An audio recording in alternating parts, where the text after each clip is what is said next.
Great, we're doing so well. Once everything is completely dry, clear your workspace and create a relaxing space for the next step because the fun truly begins here. I put on the glove on the hand that will be handling glitter. And look at these sparkles. These are glitter flakes. They're much chunkier than regular craft glitter and especially thicker than cosmetic glitter.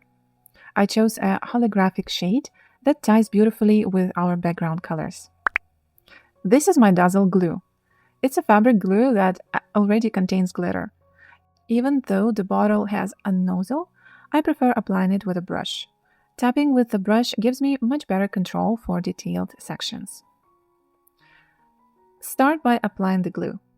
Place the glue only where you want the glitter to stick. Avoid using too much, especially if your glue has a tint like mine. Mine has a slight gold tone and I don't want it peeking through the flakes. Also, skip the most prominent feather outlines. We want to keep those edges crisp. And now, let's apply the glitter. There are many ways to do this. I'm using a dry brush because chunky glitter picks up very easily with bristles. You can use your fingers, but in my tests, the flakes stuck too much to the skin, so the brush method feels more efficient. Choose whatever feels more comfortable. Make sure every glued area is covered. I recommend adding a little extra glitter. It's better to have more. We'll remove the excess later without any trouble.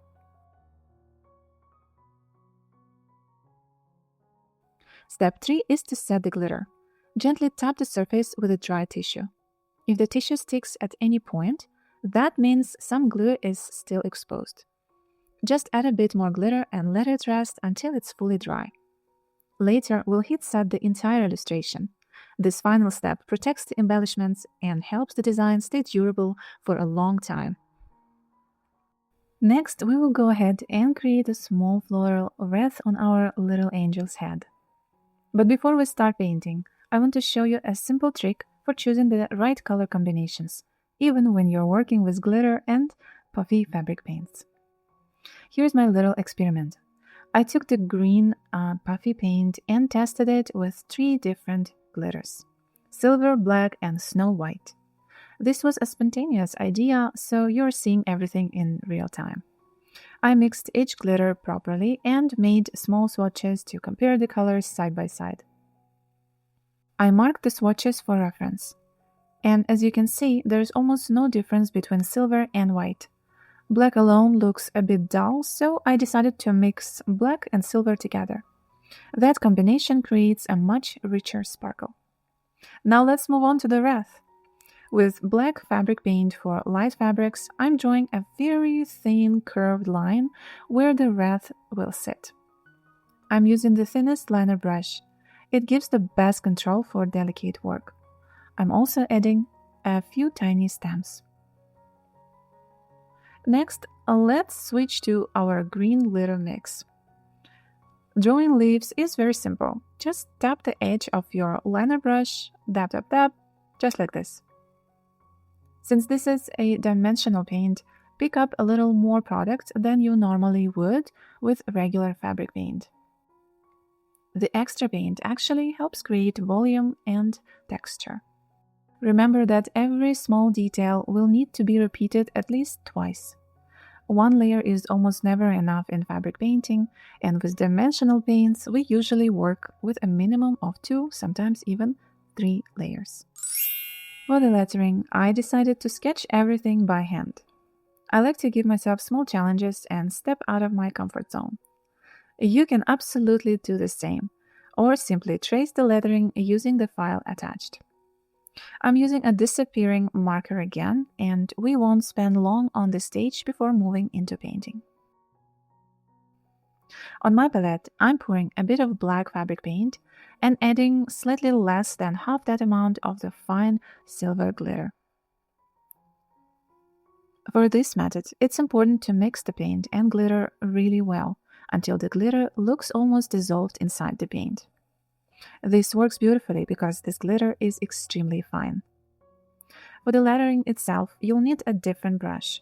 The bristles are longer than the tiny liner we used earlier, but this is still an outlining brush, just a more common one. On fabric, we use it exactly the way we use a liner when drawing letters on paper. The brush strokes are nearly identical to regular thin line calligraphy. With this particular font, pay extra attention to the endings of each letter. I'm trying to make them very delicate, thin and slightly sharp. To achieve that, don't start at the very top of the letter. Instead, begin in the center or body of the letter and gently lead the stroke outward, lifting the brush right at the end. If you're not fully confident yet and want your letters to look clean and smooth, practice a few strokes first, either on a piece of paper or ideally on a scrap of similar fabric.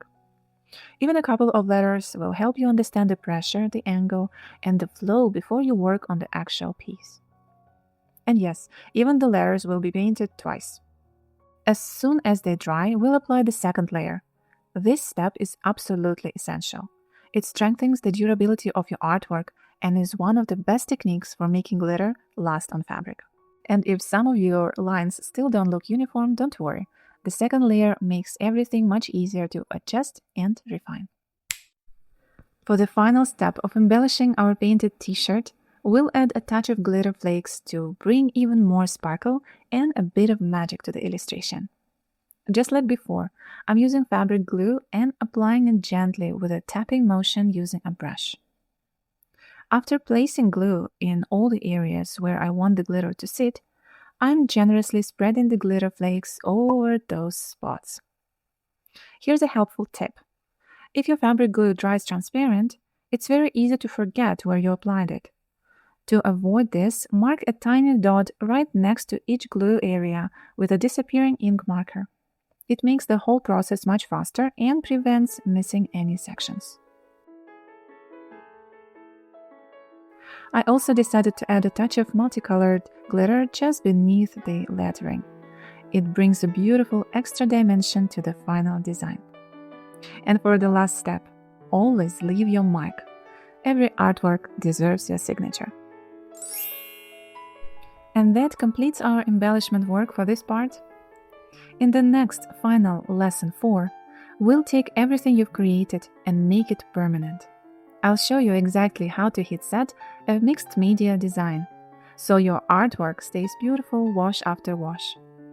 It is a simple step, but it makes all the difference. So please stay tuned, and I'll see you in the final lesson.